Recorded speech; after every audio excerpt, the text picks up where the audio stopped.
All right. Hi, everybody. Welcome back. Thanks for coming. If you're new, welcome to the channel. We are talking today about an article in a magazine called Psychology Today. I get this actually sent to my house every month because as a private practice therapist, I have to advertise, and so I advertise on Psychology Today. So they send me their magazine. So after I got home from vacation for the holidays, I opened my mailbox and I was like, oh my gosh, yay, I got a new Psychology Today.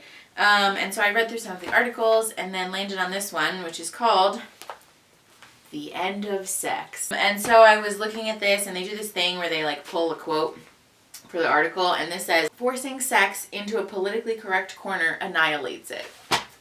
And so I was like, this should be good. And I tried to like read it with an open mind, but the more that I look at this, the more that I read this, the more that I hate this. So let's talk about it.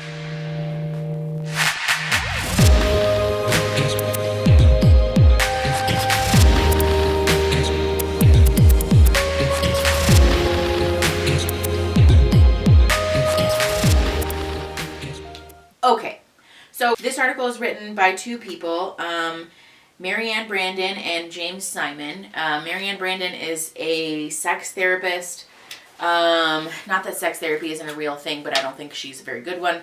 And James Simon is a gynecologist. So to start with, there's no fucking sources in this article, which is fine. Like, op-eds are a real thing that are really fun and wonderful to read and whatever. But they present this information in a way that sounds like it's factual, but then they don't give you any sources. So I take issue with that right off the bat. But let's just start with a quote from the article. This says, the empowerment of women and the softening of men has suddenly created a new way of engaging in the bedroom as much as the boardroom. Blah, blah, blah. This is a serious social problem because intimacy is not an expendable aspect of our humanity. I take issue with this for several reasons. So first of all, this happens a lot where people frame the empowerment of women and like women's rights and like the Me Too movement as this thing that also co-occurs with the softening of men. They present it in a way like it gives birth to these really aggressive and domineering women, which then creates like really soft and meek men. And this is not true. But the other reason that I take issue with this is because it plays into the idea of gender stereotypes as like being a factual thing that exists. And we know for a fact that this is false. Men and women do occupy certain gendered roles and gendered traits, but the only reason that men and women occupy certain gendered traits and like stereotypes is because we've made it that way. Men and women intrinsically, biologically, we don't have like biologically assigned roles or traits. This is like a fake thing that's fucking made up, and it drives me bananas when people present it like it's a true thing. So this directly plays into that stereotype that like men are aggressive and it's natural for men to be assertive, and that women are supposed to be like meek and just like things to be used basically, which is harmful for like a whole bunch of different reasons that like I don't even have time or energy or breath to get into. So this is just like stupid right off the bat. But also this whole intimacy is not an expendable aspect of our humanity. Like, I'm sorry. Are we just pretending that asexual people don't exist? Like, the last time that I checked, not being interested in sexual intimacy or not having an interest in sexuality or like sexual behaviors at all doesn't disqualify you from being a human being. Asexual people and people who are not interested in sexual intimacy are still human beings. And so to say that sexual intimacy is not an expendable aspect of our humanity is not only dehumanizing to those people, it's also incredibly short-sighted. Because outside of asexuality being like a totally valid thing that some people identify with, there are also people that just aren't interested in sexual intimacy. We see ebbs and flows in people's sexual intimacy rates through their lifetime. It's totally valid for somebody to maybe not identify as asexual, but go through a period in their life where like sexual intimacy is low on the priority list. Like, why are we acting like being sexually intimate with someone and like flapping our junk together is like an integral part of being a human being? Because like, I got news for you, lady, it's fucking not. Here's this other quote. Human sexuality, the sexuality of mammals in general and primates in particular, has primal biological roots. And when people work with rather than against these instincts, sex gets better. Like, I don't even know where to begin. The more that I've read this article and looked at this, I think this person is like a highly Christian, like fundamentalist type of person, who fundamentally views women as less than men. And so this quote, in my opinion, she like really tipped her hand with this, because to equate women's empowerment as being working against nature, like, come again. Men and women being viewed as equal people who have equal say in their sexual lives in the bedroom doesn't work against nature. How fucking gross to describe women or like imply that women are like sexually subservient and like things to be used for men. Fucking yuck. We have another quote here. Well, let me put some context behind this. She says that, or they say that they hear from women in their respective practices all the time that their sex lives are not good because of the whole Me Too movement and feminism and whatever. And this quote says, "In the bedroom, he's passive, almost meek. It's hard to respect him, let alone have sex with him. Or he's so cautious and hesitant, it's a turnoff." I don't know about you. Maybe I'm the only one who does this, but other women in the comments, please feel free to sound off. When I go to the gynecologist's office, I'm like in and out. Like, do the thing with the Q-tip and the weird fan, swab the shit, and I'm gone. I'm not in the gynecologist's office talking about my sex life. Maybe I'm a prude, I don't know, but I'm just not. I find this hard to believe that this is happening often enough for this lady to be like, you know what I should do? I should write a whole article about this. But also, like, again, fucking ew. Can you imagine your concept of men being so fragile and small that you think anytime your man is not like sweating all over you and behaving like a fucking ape that you find him a turnoff? Why are you trying to shove people into these tiny boxes and caricatures of people?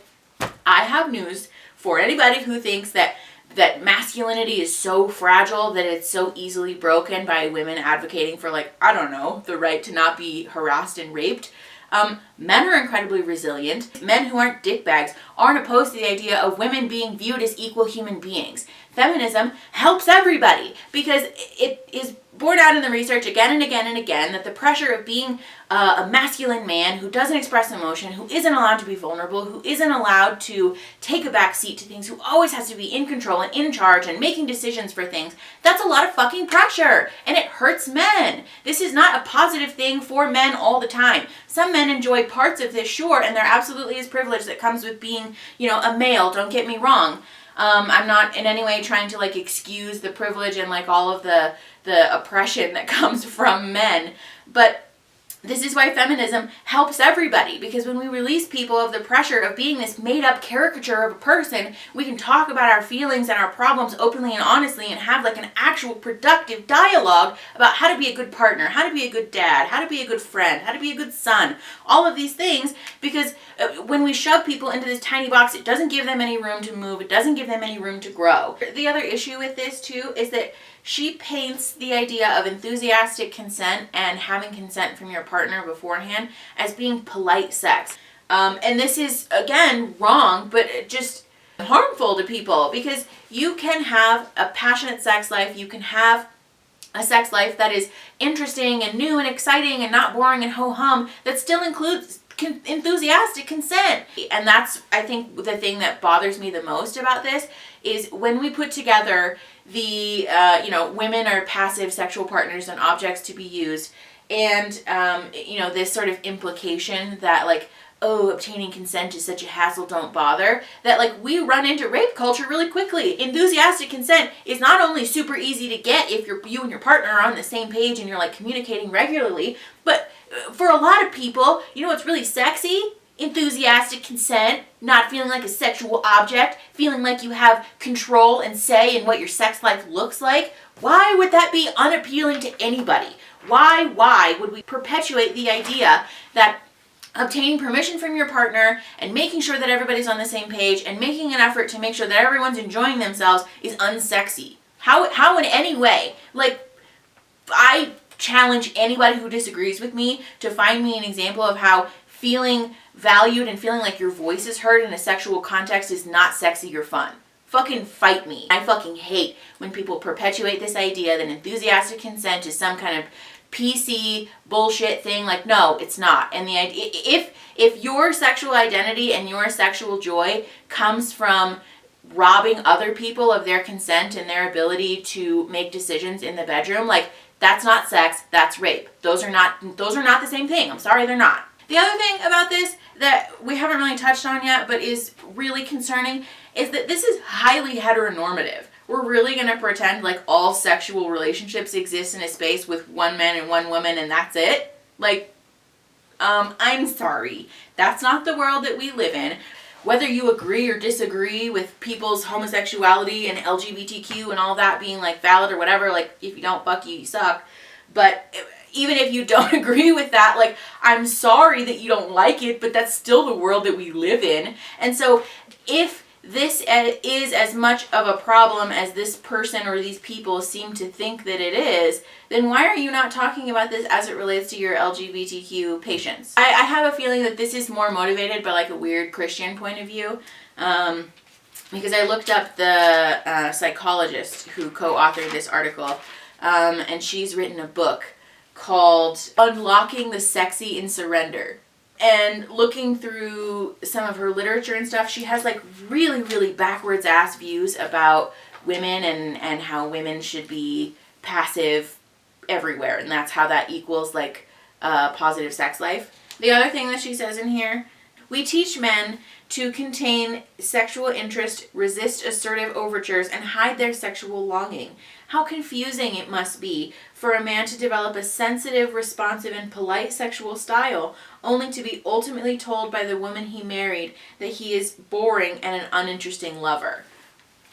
There's a lot to unpack there. First of all, fucking good. If your sexual overtures are not expressly invited by another person, get the fuck out of here with that. Like, I don't understand why that's a bad thing, why teaching people to, like, control themselves is somehow sad for men. Like, oh, what a pity that you can't just whip your dick out in a McDonald's. And the way that she presents this in a way like it's stripping men of their manliness. Like, A, that's not a real thing. But B, if your masculinity is defined by shitting on other people and oppressing other people, then you should probably reevaluate how you define yourself. The only people who are upset about women gaining equal rights and women feeling empowered to like protect themselves and advocate for each other are people who directly benefited from the oppression of women. So I'm sorry, but your sob story about how like, oh, how sad it is that we can't just like whip our dicks out at a Wendy's, like, I don't buy it and I don't care. Because even if this were a problem, which I'm not convinced that it is, but even if this were a problem, it seems like it's only a problem for people who are behaving in ways that directly violate the rights of other people. So, like, fuck those people. I don't care about you. If your whole definition of masculinity is defined by abusing other people, then you can go fuck yourself. And I hope that you're sad and that you have a bad time in your sex life, because that's fucking disgusting. The other quote that I wanted to talk about here and why I think this article was written primarily from a Christian point of view is they frame sex as something that has to exist with marriage, but there's also this quote about how increasingly men and women are seeking outlets for their primal sexual energy, such as extramarital affairs and the overuse of pornography that can be damaging to intimate relationships. I'm not trying to say that everybody needs to be watching porn all the time, but the idea that overusing pornography is damaging to your relationship, like, this is something that was invented by the religious right to, first of all, give politicians who have extramarital affairs an easy out so they can just say, I have a pornography addiction, it's not my fault I'm a shitbag. But also this idea that, like, viewing other people sexually other than your spouse is somehow, like, a negative thing. Like, that's not true. It's fucking made up. That's purely a religious crock of bullshit. And so don't let people like this shame you if you, I don't know, exist in a world where we don't have like fucking blinders on and only stare at our like married partners in a sexual way. That just no. Okay, we're gonna wrap this up. I'm interested to know your guys' opinions. Please, put stuff in the comments and we can talk about it. Especially if you don't agree with me or if you've gone and read the article. Let me know what you think of that, because I was thoroughly shocked after I read this. So yeah, if you enjoyed the video, please like the video and subscribe to the channel. And share the video to help the channel grow and to help each other grow. And I will see you soonish. Okay, bye.